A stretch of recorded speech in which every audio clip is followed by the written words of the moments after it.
Boa noite, pessoal, beleza? Boa noite. Boa noite. Já todo mundo já comeu, já bebeu, né? Tá, se for ruim, pelo menos, a palestra já tá tranquilo. Tentem não dormir, porque vocês já comeram, né? Vai ser meio complicado ficar de pé agora. Bom, vou começar a apresentando a gente, né? Meu nome é Felipe Nasser, o pessoal que me conhece por Nasser mesmo, que é o sobrenome.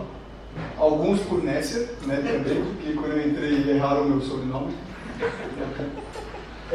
Meu Twitter é o FSN 101. É um negócio meio diferente porque assim, eu não costumo postar muita coisa lá não, eu só coloquei porque como o Bruno tem 3 coisas ali, eu falei, pô, vai ficar chato colocar uma só. Aí eu falei, vou colocar. E o meu LinkedIn é esse FS Nasser aí. Eu sou o Bruno Assis, eu sou engenheiro de software aqui na Loft também, assim como o Felipe. Eu tinha acho que uns 6 itens para pôr aqui, mas eu tirei alguns porque ia dar muita discrepância ali. Se quiserem entrar em contato, eu acho que o jeito mais fácil é Twitter mesmo, ou no About Me ali tem, enfim, e-mail, um monte de link. É isso aí. Valeu. Só para salientar que esse cara aqui é famoso, tá? Tem 11 mil seguidores no YouTube, ele é um foda que tá lá. Mas é um canal de cinema, então assim, não tem tanto a ver com o que a gente vai falar aqui hoje. Talvez, não sei. Mas, quem quiser, osbonscompanheiros.com, canal de cinema, um pequeno jabazinho aí. Vamos lá. Antes de começar, quem daqui trabalhou com Kotlin? Pô, legal. Legal. Quem já trabalhou com funcional? Já trabalhou com funcional? Bem menos. Vou perguntar, mas acho que quase ninguém, né? Kotlin com funcional. Legal, bacana. Vai ser bem valiosa a apresentação. Quem aqui tem uma tatuagem de funcional em algum lugar do corpo? Tem um cara aqui da Loft que tem. Então, por isso que eu estou perguntando. Os caras meio biruta, né? Bom, começando, o que é a programação funcional, então, basicamente, né? Peguei da Wikipedia isso daí, basicamente, mas o que está fixo ali, o que está em negrito é o que mais importa. Então, basicamente, são funções matemáticas, evitam estados ou dados mutáveis e tem contato com a programação imperativa, né? Basicamente. Isso é muito importante, a parte principalmente de que é uma função matemática e que evita estados ou dados mutáveis. Essa é a coisa principal, assim, acho que da programação funcional, né? Acho que o básico é isso. Então, está entendido. Bom, os princípios, como eu estava falando, basicamente, começa por imutabilidade, né? Então os estados dos dados são imutáveis. O uso de funções puras, então saída fixa para uma entrada fixa sem efeitos colaterais. No próximo slide a gente vai explicar um pouquinho melhor isso, né? Que basicamente se você lembrar de uma função matemática, você vai ver que faz todo sentido, né? E o uso de expressões, declarações e instruções imperativas, né? Em contraste com a programação imperativa. Beleza. Então, explicando um pouco da questão da função matemática, como é que isso funciona. Quando você vê uma função matemática, quando você coloca o x nela, o x a gente não muda o estado dele em momento nenhum, quando você vê na função matemática, né? Ele sempre permanece imutável. Então, quando a gente programa, na programação imperativa, a gente costuma muito mudar os estados das coisas. A gente usa muito a questão da variável, então ela entra de um jeito, sei lá, entrou 1, sai 2, né? Entrou Nasser, sai Nesser, né? Essas coisas que acontecem. E aqui já é meio complicado de fazer isso, né? Porque entrou x, é x e pronto. Né? Então isso a questão da imutabilidade na função matemática é muito importante. Né? E por que então usar a programação funcional em vez da imperativa? Primeira coisa, cara, legibilidade. É muito mais tranquilo você ler uma função, uma linguagem funcional do que uma imperativa. Se você for ver a questão, é muito mais tranquilo de você ler. Você consegue entender mais fácil na hora que você bate o olho. Né? Em contrapartida, você vai ter menos bugs. Por quê? Se você manipula menos o estado daquilo, das variáveis e tudo, a chance de dar um bug é menor. Não quer dizer que não vai ter, óbvio. Né? Tem bala de prata, não existe isso, mas você vai ter menos bugs do que com a programação imperativa, provavelmente. Né? E na concorrência é legal também, porque já que não tem também essa imutabilidade, né, a concorrência dá muito problema quando você fica mudando muitos valores. Então, se você deixa de mudar, tem essa mutabilidade, é muito mais difícil de ter um problema de concorrência. Legal?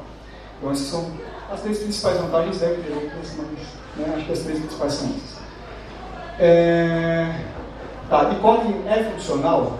Cara, com certeza a gente não estava dando essa apresentação.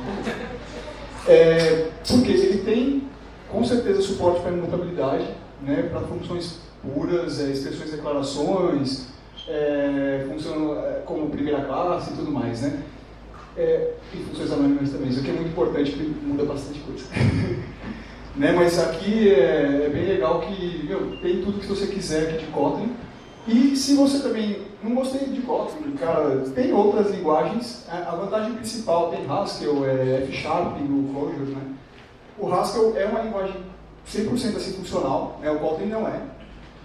Só que você perde de um lado e ganha de outro. O Kotlin você consegue fazer coisa por aplicativo, você consegue fazer serviço, back-end, tudo do website, tudo e tal. Já no Haskell você não consegue tão bem quanto o Kotlin, mas em contrapartida ele é 100% funcional. Né? E F# a mesma coisa, né? E Clojure, você gosta de parênteses, da hora pra caralho, puta numa linguagem. Não sei se alguém já viu Clojure aqui, mas é parênteses pra caralho. Bom, eu estava falando de legibilidade.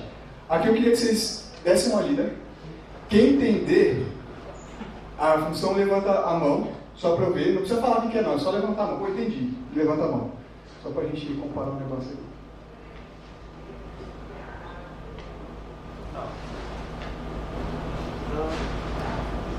Também não precisa ser um compilador humano, assim. Eu entendi mais ou menos. Eu não vou perguntar depois quem entendeu, pode levantar. A gente não vai te testar não, então fala o que você... Só pra...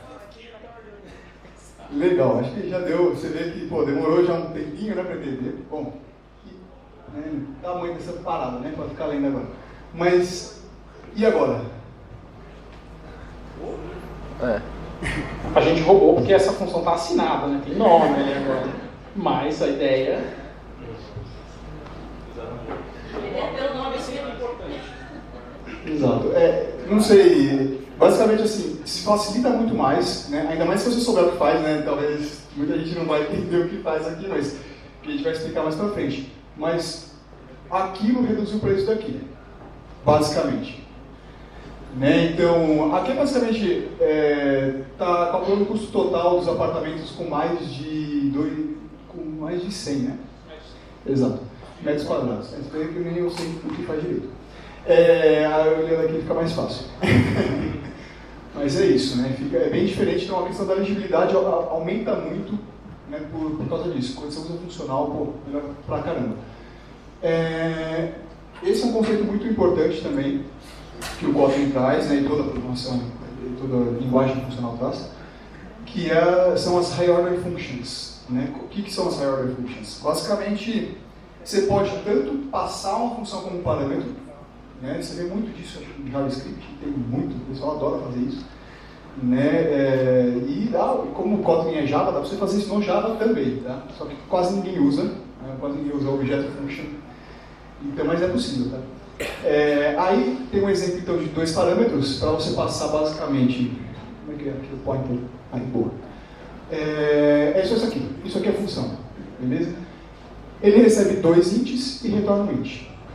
Simples assim. O primeiro exemplo ali dos 2 parâmetros, ele está recebendo o método sum, né, do Java Lang. Você pode passar então, porque o sum recebe 2 ints e retorna um int. Então sim, você pode passar o sum se você quiser. Você também pode passar com lambda, então você está passando x, y ali, x mais y, e você pode passar aqui sem os parênteses também. Tá? Aqui tanto faz, você pode passar com ou sem, tanto faz. E o que tem ali embaixo é diferente, tá? Você pode ver que as 2 primeiras linhas, na verdade não são as 2 primeiras, que é a primeira do sum, mas as 2 de baixo, elas usam o lambda. A última, ela usa a função anônima, tá? Eu vou explicar um pouquinho mais pra frente por que é diferente e por que ele só não copia, é diferente, basicamente. Né? De baixo é a mesma coisa, só que você passa só um parâmetro. Tá? Então, recebe o int, retorna o int, e você pode usar tanto falando que você recebe o x e que faz o x mais 1, quando você faz simplesmente, ó, eu mais 1. Então você não precisa fazer aquela primeira instrução da arrow function. Legal? E também é considerado uma higher order function se retornar uma função. Então, se receber uma função ou se retornar uma função, ela é uma higher order function. Legal? Aqui ele está retornando. E aí a gente fez uma coisa legal aqui que dá para você fazer isso aqui. Você passa dentro da função a função que retorna a função. Quantas vezes eu falei fez? Tá bom. Então tá vendo mal. E faz o que você quiser com isso daí, né? Mas é infinitas possibilidades. Né? Bom, agora explicando um pouquinho de cada um, né? Acho que não sei se todo mundo está acostumado com o conceito de filter e tal, tudo. O que é filter, map, fold, reduce? Primeiro, exemplo de filter. Então, temos um número ali, uma rede 1 a 100, tá? E vamos filtrar os divisíveis por 2 igual a 0. O resto é 0. Legal? Então, ele já vai filtrar. Na hora que ele filtra, aquele número, vocês já vão ver que ele é imutável. Aí, aquele ali não muda nunca, porque se você olhar aqui nessa função, o que ele faz? Ele recebe basicamente um verificador de boolean, né, um carinha ali, e retorna uma nova lista. Então, aqui você já vê a questão da funcional, porque a lista que você passa, ela não é mutável. Então, você não altera ela em momento nenhum. Você filtra e ele cria uma nova lista para você. Como isso é um interval, você pode chamar de novo outro carinha. Tá? O interval tem vários métodos que você pode usar, né? Um deles é o filter, o outro é esse map. Então basicamente ele está falando assim, pega todo mundo que retornou de filter e multiplica por 20.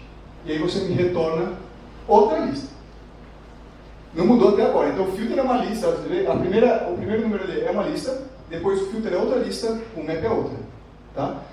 Finalmente aqui, a gente chama for each. Né?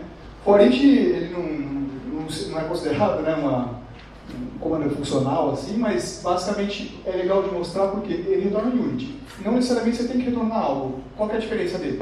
Se você executa o for each aqui, você não vai conseguir fazer mais nada com a lista, porque ele não está retornando mais nada, certo?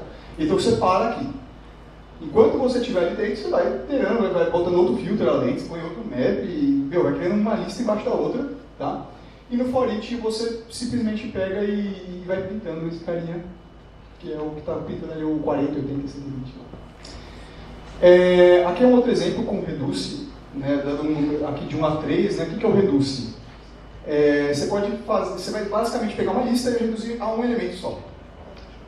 Como? Aí você passa ali. Aí ele está fazendo por soma. Então, ele tem um acumulador, ele recebe um acumulador e um elemento. Tá? E aí eu estou somando os dois. O acumulador e o elemento basicamente quem são? Nesse caso vai ser o 1 e o próximo, que é o 2. Ele vai somar, vai dar 3. Beleza? Ele guarda esse 3.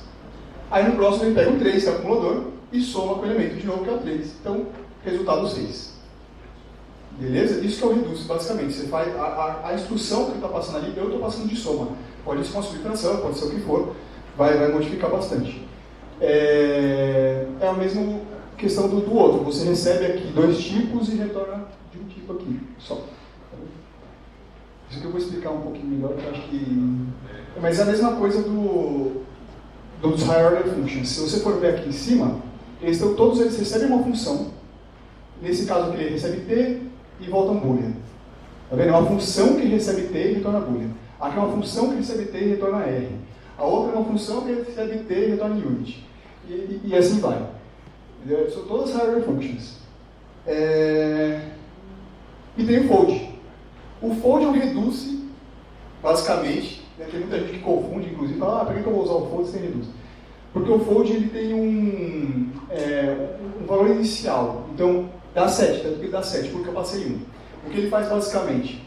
Ele pega o inicial e aí ele soma com o elemento. Então vai ficar 1, 1. Vai ficar 2. Beleza. Aí ele pega o 2 e guarda. Aí ele vai somar 2 com 3. Né? E assim, 2 com 2. Aí ele vai ficar 4, depois você vai somar com 3 vai dar 7. Beleza? Mas assim, se você... É legal isso daqui, porque se você for pensar, tem muita gente que fala, vou só somar um array, pô, precisa fazer um for todo, faz um reduce e tá tranquilo, vai somar legal.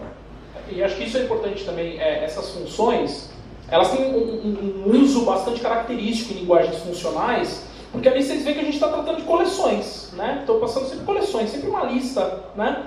E as linguagens funcionais, a gente trabalha muito com aquilo ali do lado direito, que são os tipos, né? Tem tipos genéricos ali, então T, R, enfim. E você pode pensar no tipo como meio que na coleção, desculpa, como meio que uma generalização de um tipo. Então assim, eu tenho uma variável inteira e ela pode ser nula. Então no Kotlin seria um int com uma interrogaçãozinha ali. Se ela é nula, eu tenho 0 inteiros. Se ela não é nula, eu tenho 1 inteiro. Se eu tenho mais que 1 inteiro, eu tenho uma coleção, né? E aí a gente usa muito esse conceito de você trabalhar as coleções de tipos em linguagens funcionais. Então a gente vai dar alguns exemplos mais pra frente que isso vai ficar um pouco mais claro. Boa. Alguém daqui não tem familiaridade com generics? Legal, só para saber, porque tem bastante.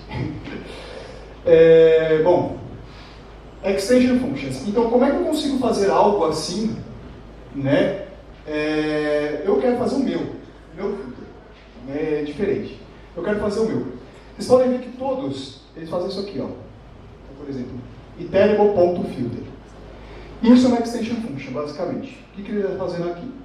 Quando você quer, por exemplo, criar uma função sua, por exemplo, nesse caso, toPascalCase, né? Você simplesmente fala, ó, string, estou criando uma função chamada toPascalCase, e aí você faz alguma coisa ali no meio, né? Está abstraído aí. Aí você pode chamar, ou atribuir uma variável de string e chamar esse cara, ou chamar direto da string, e ele vai fazer o que você implantou ali. Isso em qualquer parte do código, se a função tiver numa parte que dê para ler globalmente, né? Basicamente, mas você consegue fazer isso em qualquer lugar. Aqui no próximo, é assim que você faria um filter, né? Aqui, ou qualquer outra coisa. Como a gente estava falando, você passa uma função, né, que recebe um parâmetro T, né, de qualquer tipo, e retorna um boolean. E ele retorna uma lista, né, de R, que vai ser a nova lista a partir dessa que você passar. Então, por que na verdade, você está criando um método a mais para iterable. Né? Como um monte de coisa iterable, né? Todas as listas, então ele vai fazer isso. Eu só tem um errinho ali que a lista seria de T mesmo, não de R, mas enfim, nesse caso aqui. Acho que é isso, né? Preuga. Tá certo. Beleza.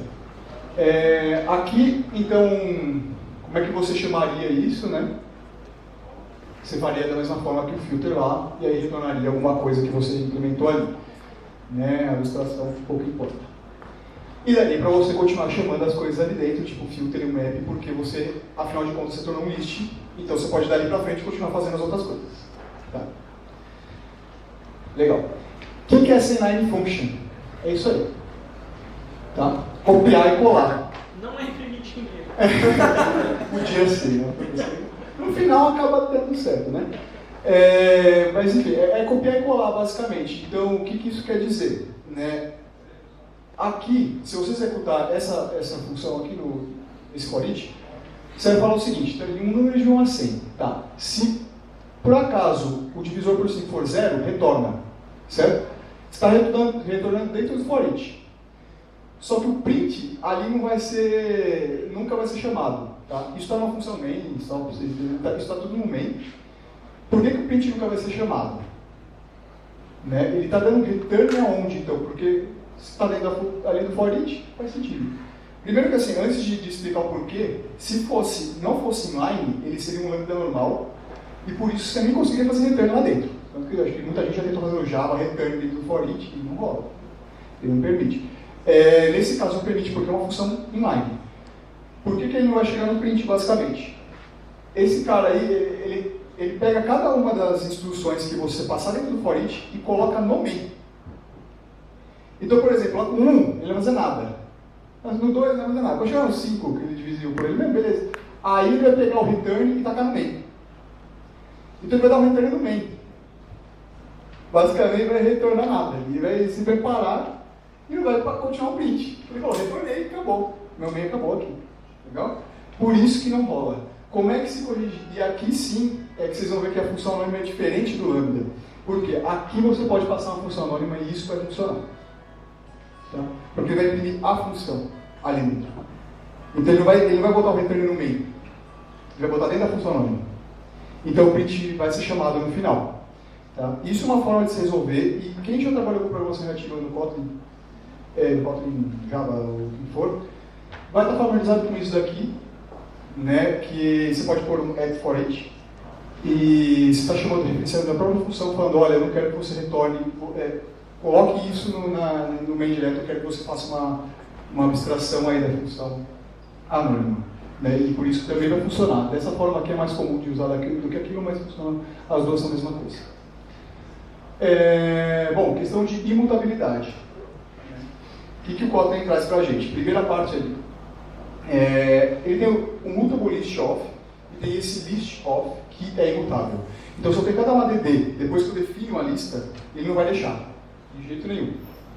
Né? E também o vol, já para mostrar que também é outro valor de imutabilidade, ele é um final e por isso que ele não pode ser alterado. Só que assim, entre aspas, tá? Porque você pode fazer um negócio desse aqui, sobrescrever o get dele como propriedade. Tá? Então, aí entra uma das coisas que tipo, o Kotlin não é 100% funcional, porque você pode fazer algo assim, e se você der um print no primeiro e um print no segundo, vai retornar dois valores diferentes. Vai gerar quer dizer, na maioria dos casos, né? Porque pode acontecer de gerar um igual, mas muito difícil, né? E o único carinha que garante mesmo, né, a imutabilidade é o const. Só que ele só garante para tipos primitivos. Então não adianta falar, vou passar um objeto aqui dentro, não vai mudar o caramba. Vai mudar, não tem jeito. Tá? Então, para tipos primitivos, sempre usem const, se tiver programação funcional, se for possível.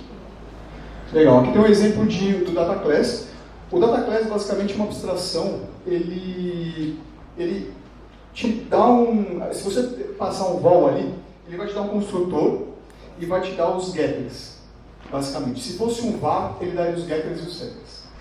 Tá? Por que isso é bom, né, na questão da programação funcional? Você pode simplesmente falar assim, vou definir uma variável do usuário e vou estabelecer aqui nela, não pode mudar mais. Legal? Então, se eu quiser fazer isso aqui, não vai rolar. Certo? Porque aí é vol, é final, eu não posso alterar. Legal? E não tem setter, então não tem como alterar mesmo. Agora eu pergunto, vocês acham que o mutable list of passando ali, certo? Vocês acham que isso pode ser... Eu posso adicionar um item no endereços? Quem acha que pode adicionar um item no endereços? Legal? Bacana. Então, não pode. Por quê? Esse mutable list, ele está sendo passado para dentro de um list. O list é imutável. Então isso que é legal. Como o list é imutável, por mais que você tente forçar a imutabilidade dele depois que você cria o contrato, é muito complicado. Só se você começar a fazer o que está ali com todo mundo, sobrescrever os get de todo mundo ali, aí vai ferrar tudo, mas né, tem que ter um bom senso. Legal. Acho que agora... Agora acho que o Bruno vai falar melhor, essa parte meio doideira agora. Isso aqui foi tranquilo, agora ele vai falar as partes mais doideiras. Bom, vamos lá. A gente viu alguns desses princípios, né, da programação funcional, por que eles são tão importantes, a questão de funções puras, né? Ou seja, sempre que você der um input para uma função, ela tem que você der um determinado input, você sempre vai retornar o mesmo output naquela função. E aí você vê a importância da imutabilidade. Então, por exemplo, o exemplo que o Felipe deu de uma classe usuário, por exemplo. Depois que você construir um usuário de uma determinada forma, ele sempre vai ser aquele usuário exatamente daquela forma. Então, se você passar isso para uma função, aquela função sempre tem que retornar da mesma forma. E a gente vai começar a ver alguns desses princípios aplicados e como que você pode usar isso para melhorar o seu código do dia a dia. Mesmo se você programa muito orientado a objeto, você pode usar várias dessas técnicas aqui para você melhorar o seu código, a legibilidade, usar a imutabilidade e por aí vai. Tá? A gente está, e estou batendo muito nessa tecla da imutabilidade, né? Isso é bastante importante, previne bugs. Mas, você já tentou fazer um loop, um for, um while, sem você mudar o estado de alguma variável? É muito difícil, né? Aqui a gente tem um exemplo. Eu tenho que vir para cá porque eu tô com dor no pescoço. É difícil. Mudar uma variável que ele fala, o i muda, tá? Se for fazer um for i, o i está mudando, tá? Exato. Começando dali. Se eu falar assim, faz aí um for que soma alguma coisa. Daí você vai criar antes do for uma variável lá, total igual a 0. Daí você vai mudando o total, né? Você está mudando uma variável. Bom, aqui é um exemplo do fatorial. Alguém não lembra o que é fatorial? Um número fatorial? Todo mundo. Beleza. Bom, então aqui é um exemplo clássico de um fatorial em Kotlin. Você vai passar ali o 5, ele vai fazer 5 vezes 4, vezes 3, vezes 2, vezes 1 e vai retornar. Como eu estava dizendo, você usar laços tradicionais, for, while, é muito difícil você fazer eles sem mutação de estado. Aqui eu estou mudando o estado. Eu estou fazendo total vezes igual ao atual, menos 1, enfim. O atual, eu também estou usando essa variável atual e estou usando ela como um contador, então também estou mudando o estado dela, né? Por causa disso, uma forma muito comum de você fazer laços em linguagens funcionais é você usando recursão, né? E para entender recursão, você precisa entender recursão, né? Então tem um exemplo aqui, e fora que, mal bonito, vai, comparado com isso aqui, né? Então você tem ali uma função recursiva, e aquela função recursiva, se o seu n for menor que 2, retorna 1, se não, retorna o próprio n vezes uma chamada recursiva para aquela mesma função, diminuindo 1 ali, né? Aí você fala, você está mudando 1 ali, pilantra. Não estou, porque eu estou chamando ali ele num contexto final, né? Eu não estou mudando a variável que está entrando dentro da minha função, tá? Isso aqui... Isso é uma função pura, tá? Por exemplo, que acho que a gente nem acabou falando de função pura, mas a função pura é isso. A entrada, ela não pode ser alterada, tá? É igual a função matemática, isso é chamado de função pura. Isso aqui tem um probleminha. Essa implementação ela tem um probleminha. Que eu estou chamando n vezes fatorial de n-1. O que o computador vai fazer quando ele está executando essa função? Ele vai falar, quem é meu n? N é 5, beleza. Então faz aí agora, vezes fatorial de 4. Aí vai falar, velho, não sei quem é fatorial de 4. Peraí, segura aí que eu vou calcular aqui o fatorial de 4. Aí vai começar a calcular o fatorial de 4, vai chegar lá, vezes fatorial de 3. Velho, segura aí que eu vou calcular o fatorial de 3. Então, esse segura aí, velho, é o tal do stack frame, né? A gente tem a pilha, né? E essas funções, elas são todas, elas vão sendo chamadas na pilha, e a pilha ela tem um pause ali enquanto ela não rodar a próxima função, tá? Se eu ficar chamando, eu estou chamando e eu nunca retorno, o que vai acontecer? Vai dar um stack overflow. Como que eu faço aqui? Esse botãozinho aqui. Olha só, cara. Bom, vai dar um stack overflow. E não é um stack overflow do tipo bom, que eu sei que todo mundo aqui usa o dia inteiro. Inclusive todo mundo sabe, né? Pelo amor de Deus, isso aqui é um Stack Overflow. Eu não sabia até o Felipe me falar que o logo do Stack Overflow é um Stack Overflow.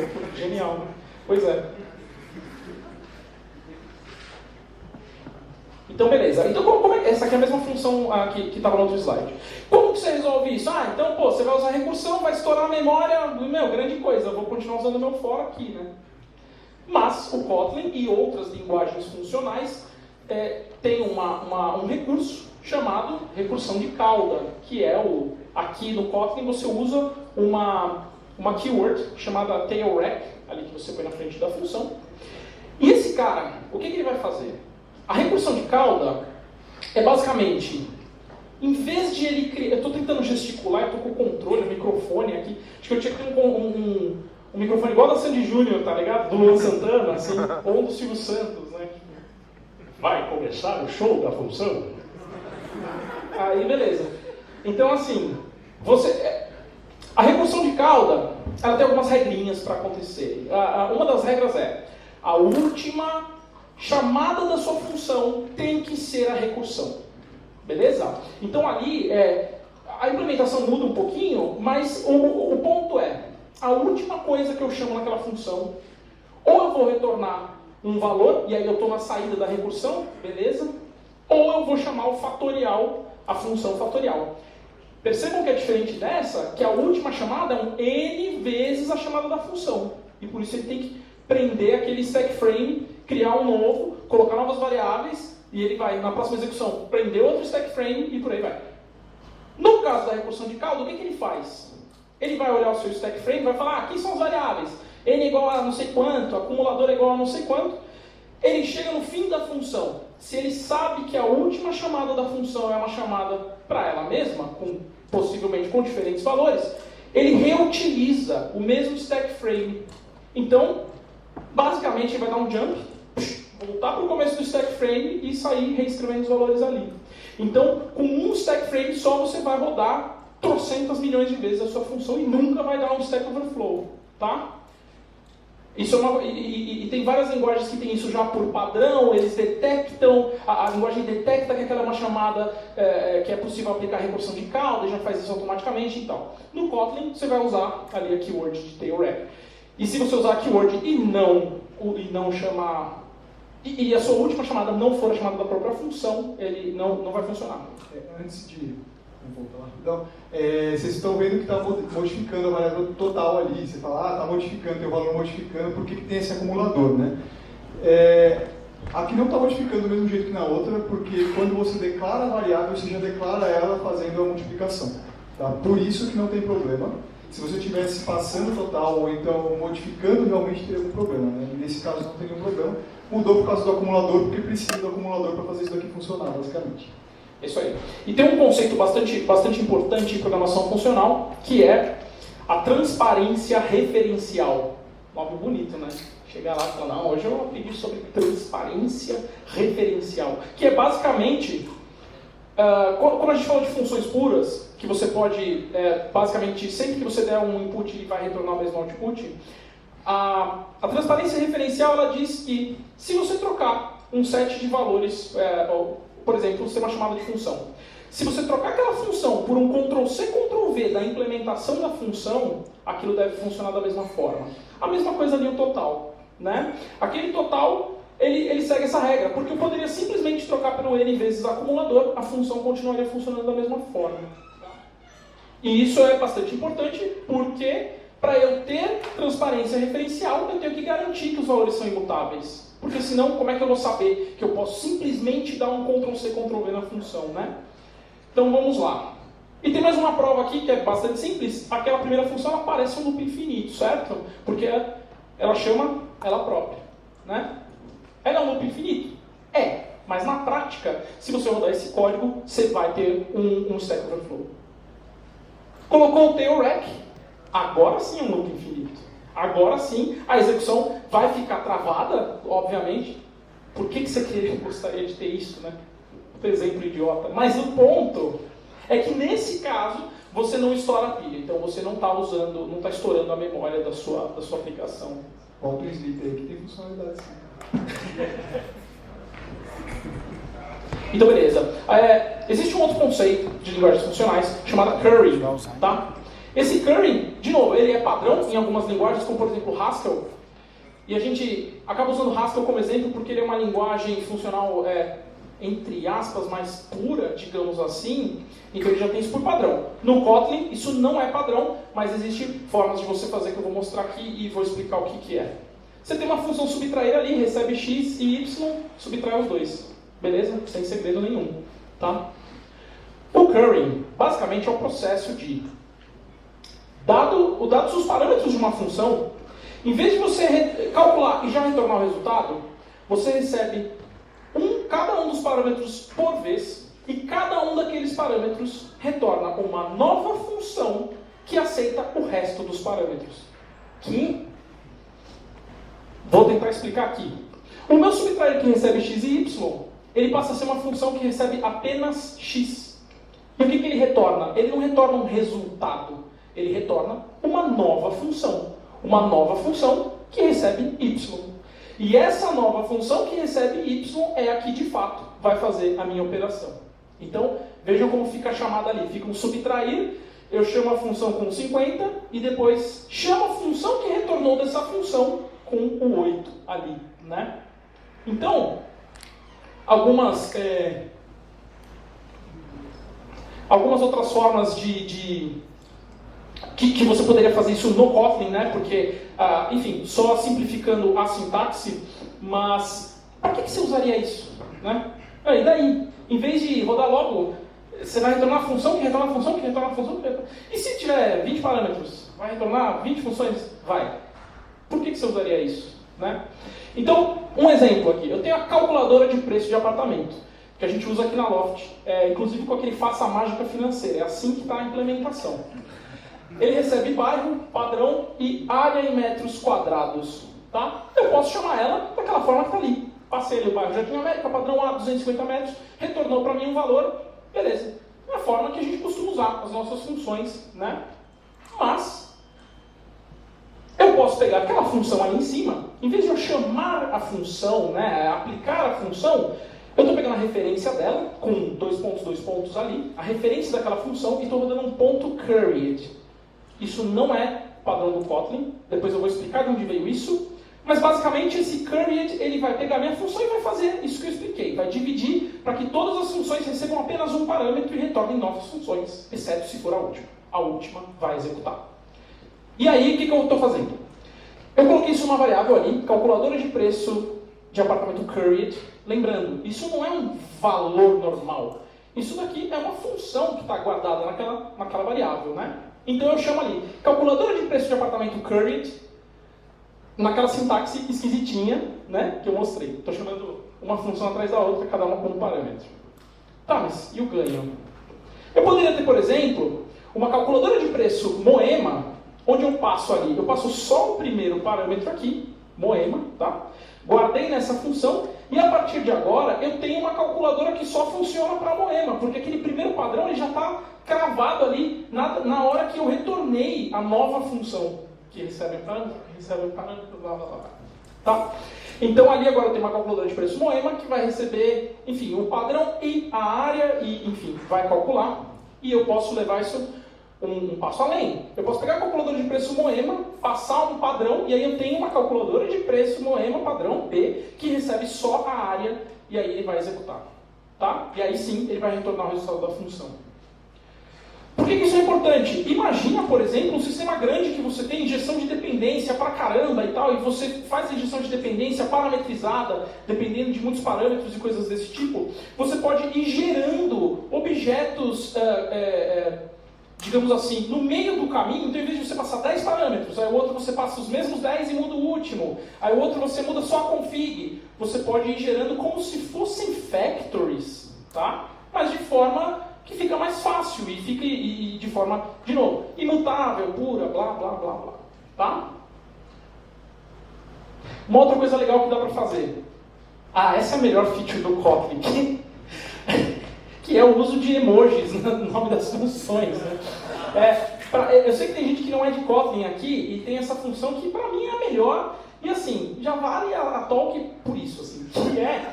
Se você colocar backticks em vez de usar aspas no nome da função, você pode pôr qualquer porcaria lá dentro que dá certo. Unicode, né? Qualquer porcaria, Unicode, né? Então eu coloquei ali uma tartaruguinha e coloquei a função que incrementa o número mais lerda de todas. Ela vai receber um N. Ali eu estou dando um print, enfim, estou dando um thread sleep para ela parar 2 segundos e depois ela me retorna o resultado. Tá?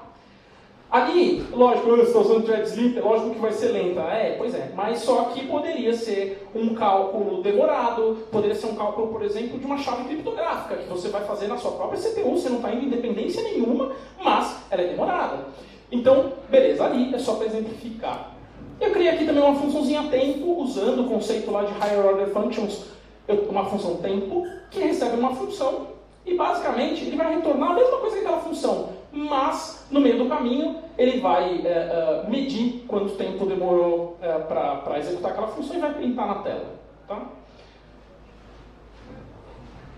Coloquei a minha função lenta numa variável, porque apesar de ser muito legal ter uma tartaruga no nome, para eu ficar chamando ela desse jeito toda hora é chato, né? E aí beleza, então eu dei um print lá na minha função lenta, para 1 retornou 2, para 99 retornou 100 e demorou o quê? 2 segundos e qualquer coisa, né? Porque é uma função devagar. E aí o fato de ser imutável, ser uma função pura, tudo que eu estou falando faz 1 milhão de anos, faz com que eu possa ter comportamento, possa assumir comportamentos das minhas funções, das minhas implementações, que faz eu ter coisas legais, como por exemplo isso aqui. É uma função de memorize que eu estou basicamente colocando um cache na minha função. Então eu vou chamar a função .memorize, ele vai me retornar uma versão daquela função que tem um cachezinho interno. Tá? O cachezinho interno, enfim, a minha implementação aqui foi com concurrent hash map, mas enfim, isso não importa muito. O ponto é, agora eu posso chamar a minha função lenta lá, eu dou nela um .memorize, tá? E ele me retornou uma função que ainda é lenta, mas ela tem um cache. Então, se eu chamar toda vez ela com 99, o tempo percorrido vai ser próximo de 0, porque está batendo direto no cache. A primeira vez vai demorar 2 segundos, as próximas chamadas vão ser super rápidas. Mas peraí, como é que você consegue fazer isso? De novo, os assumptions de que eu não estou mudando o valor, de que essa função é pura, ou seja, dado um valor sempre vai retornar o mesmo resultado, e por aí vai. Eu posso assumir essas coisas para ter esse tipo de extensão.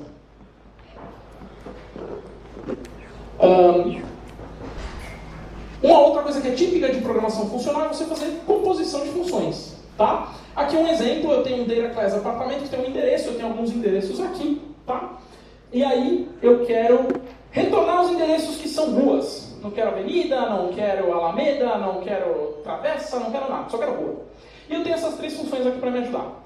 Então eu tenho pegar o endereço do apartamento, tenho pegar tipo do endereço, que vai fazer um split e pegar só a primeira parte ali do endereço, e eu tenho palavra rua, que vai me falar se aquele tipo de endereço é uma rua. Tá? Essa assinatura aqui é muito louca, eu não espero que vocês entendam, mas o ponto é uma função que vai receber, aqui no caso, né, são 3 funções, que essas funções elas têm tipos de retornos diferentes, e no fim ele vai retornar aquilo ali. Putz, o que é isso? Basicamente, eu estou criando uma função que está chamando outras funções na ordem que eu quero. Tá? Então, eu criei aqui se você for ver a implementação dela aqui, eu estou chamando a função H no parâmetro X, aí depois eu estou chamando a G, depois eu estou chamando a F. Então aqui o que eu estou falando, compõe para mim essas funções e você vai me retornar com esses tipos aqui, entra C, sai D, entra B, sai C, entra A, sai D. E isso no final me dá uma função que entra A, sai D. Então é basicamente isso daqui. Então eu estou passando a função palavra rua, pegar tipo endereço e pegar endereço apto, estou guardando aqui numa variávelzinha, e aí eu posso fazer lá o filter, por exemplo, passando essa variável aqui, que é essa função composta. Tá? De novo, voltando para o Haskell mais uma vez, ele já tem um operador padrão de composição. Você joga um ponto, ele já compõe as funções. O Kotlin não tem isso por padrão, mas eu vou mostrar uma lib no final que traz algumas dessas funcionalidades. Tá? Bom, e aqui, essa função de dividir é bem típica, uma divisão de inteiros ali, né? X dividido por Y. Tem algum erro aí? Alguém consegue ver? Né? É difícil ver. Por quê? Porque a assinatura da minha função está me falando, cara, eu vou retornar inteiro. É nóis, a implementação está aqui, está fácil. X dividido por Y. Não tem como dar errado isso aqui. Véi, e se você passar um 0? Né? O 0 ali no Y vai dar um arithmetic exception, porque a gente não pode dividir por 0. Só o Chuck Norris, né? Essa piada é velha, né, cara? Acho que denunciei a idade forte agora. Beleza. Como é que você tem que fazer se você for usar essa função de dividir no seu código? Você vai ter que fazer algum tratamentozinho ali de exception. Você vai jogar um if, se o y for 0, você não chama, ou na sua própria implementação ali em cima, mas você vai ter que ter algum tipo de, ali um arcabouço, ali um try-catch, se for um arithmetic exception, enfim, você vai dar um print, um erro, alguma coisa do tipo. Tá? Então essa função, ela tá mentindo pra mim, cara, porque ela não retorna um int sempre. E aí, putz, não, no Java você pode usar check de exceptions, e aí, putz, você tem uma função que usa uma exceção, mano, lá embaixo no seu código, aí você tem que ficar subindo essa exceção. Em todas as assinaturas de quem chama, você vai ter lá um throws, blá blá blá, e por aí vai. Isso polui um pouco, né, as suas implementações. E aí, como é que seria um dividir seguro, né? Em termos de linguagem funcional, aquela primeira função ali é uma função que a gente chama de parcial, ou seja, não são todos os parâmetros que eu passo que retornam alguma coisa, porque se o y for 0, não vai retornar nada, vai dar um erro, né? Como é que eu faço para não ser mais parcial? Para poder passar qualquer coisa e eu sempre retornar alguma coisa, sempre retornar um resultado que de alguma forma eu espero, nem que o resultado esperado seja um erro. Tem ali uma construção que é o either, né? De novo, não é padrão do Kotlin, mas é um conceito clássico de linguagens funcionais. Não vou entrar muito em detalhe nisso, mas o ponto é, o either, ele é um tipo que você passa para ele dois tipos. Então você fala, cara, minha variável ou é o tipo da esquerda, arithmetic exception, ou é do tipo da direita, no caso aqui um int, tá? Então ali, o y é 0, então, cara, deu ruim, manda um left, que é um arithmetic exception. O left ali poderia ser qualquer coisa, por padrão, isso por convenção em linguagens funcionais. O left é o caminho que deu ruim e o right é o caminho que deu bom. Tá? Isso é convenção, você poderia usar da forma que você quisesse. Então ali no caso, se o y for 0, eu retorno um either left. Se não, eu retorno um either right, com o resultado da minha função. Então beleza. Quando eu for fazer contas com o meu dividir seguro, eu chamei lá o dividir seguro, o resultado ele é um either agora. Ele não é mais um número. E esse either, aí eu posso fazer tratamento de erros com ele, enfim. Então ali, por exemplo, eu posso fazer um get or else. Para quem usou optionals no Java, principalmente, esse pattern é bem comum de você mandar is empty, is present, get or else. Ou seja, se tiver um valor lá, faz uma coisa, se não, retorna um outro valor, enfim. Então aqui eu falo, cara, se não tiver resultado, get or else. Se tiver um resultado, ele sabe que ele vai olhar ali do lado direito e vai retornar o resultado. Se não, ele vai me retornar 0. Então aqui, de novo, é uma convenção que ele tá usando essa convenção de que direita deu bom, esquerda deu ruim. E ali o get, esse é só um outro exemplo de como você poderia fazer, que é o get or handle, que você passa um bloquinho para ele e fala, cara, se eu estou usando get or handle é porque eu tenho uma exceção do lado esquerdo e eu quero tratá-la de alguma forma, tá?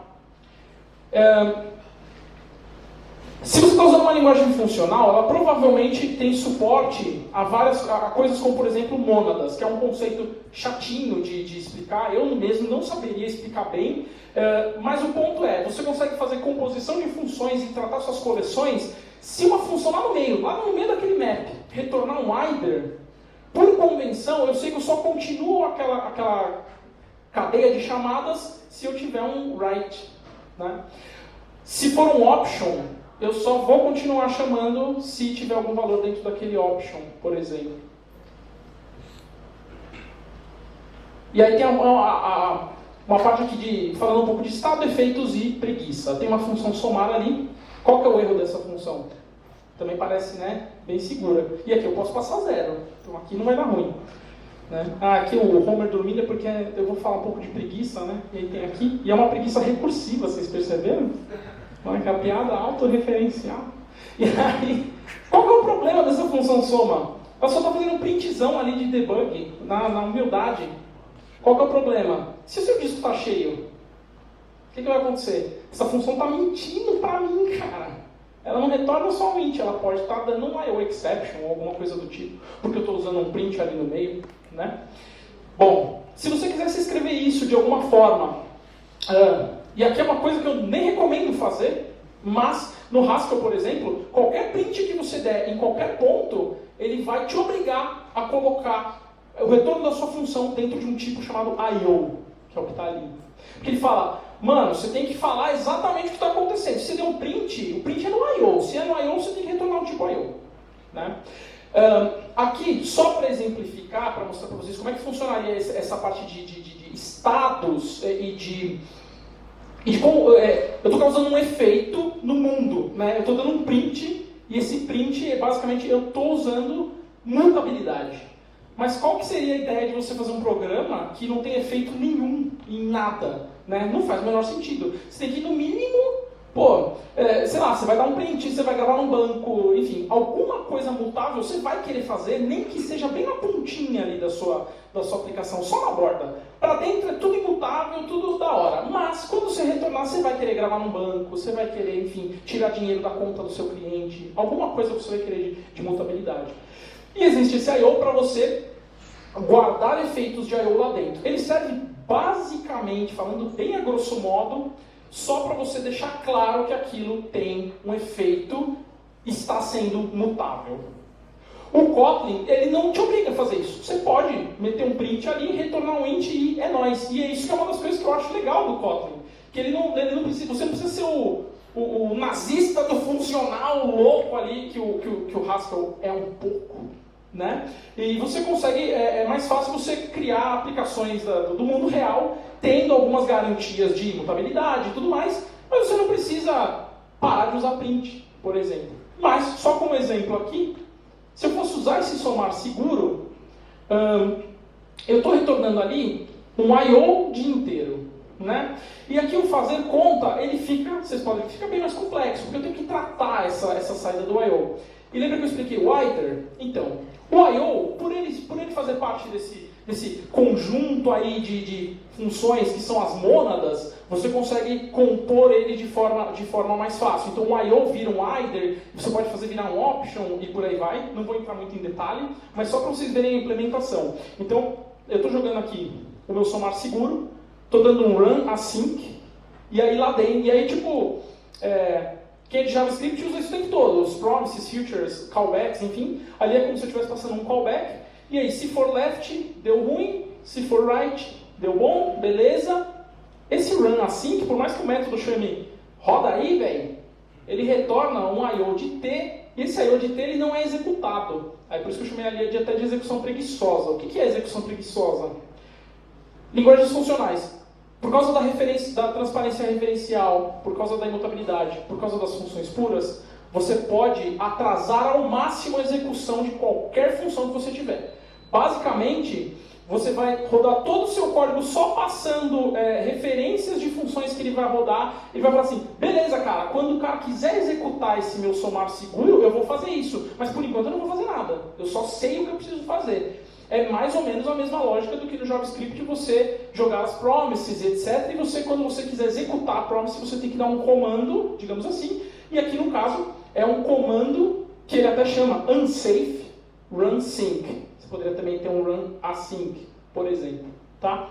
No caso do Haskell, por exemplo, ele só permite você trabalhar com tipos I/O nas bordas da aplicação. Então, por exemplo, você só pode ter I/O no seu main, né? No caso do Kotlin, não é assim. Você poderia simplesmente pegar essa função e já dar um unsafe run sync aqui, ela vai executar. Por que você estaria fazendo isso? Tipo, não faria sentido, porque a ideia é, de fato, se você quiser fazer tudo da forma mais puramente funcional, você usaria mais preguiça. Então você jogaria esses I/Os, etc., você joga o comportamento que eles devem ter no momento da execução, e aí quando você, por exemplo, sobe o seu web server lá no seu main, aí sim você começaria a rodar esses caras. E aí, por que é unsafe? Porque mexe com I/O, pode dar um pau, então pelo menos só vai dar pau num lugar só, que é ali na hora de você subir a sua aplicação. Tá?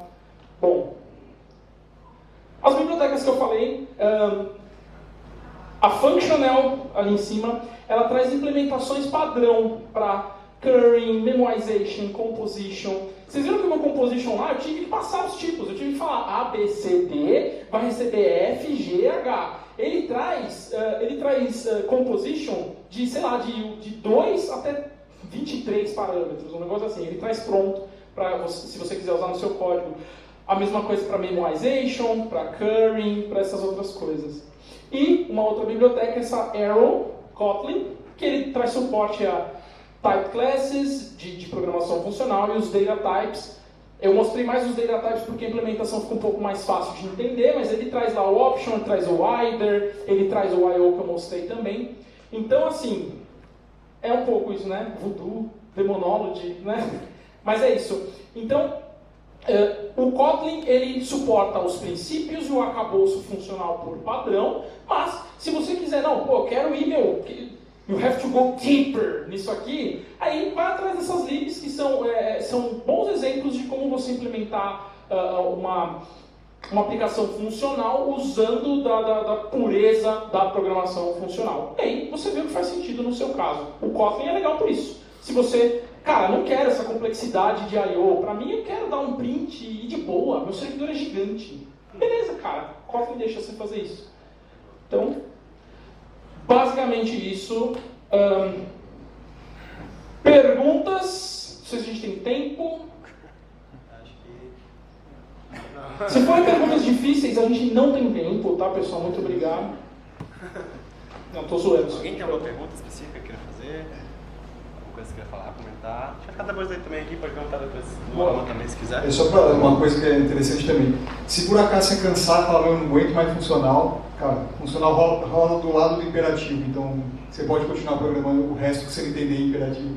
Mas não é recomendado, né? Vai misturar um monte de coisa, mas funciona. A graça é você. É isso. É isso, pessoal. Bom, a Fernanda já falou. Temos vagas. Para quem não anotou esse link, por favor, anote agora. Anote agora. Ou tira foto do QR Code. Tira foto, tem QR Code. Mas é isso. Muito obrigado. Obrigado.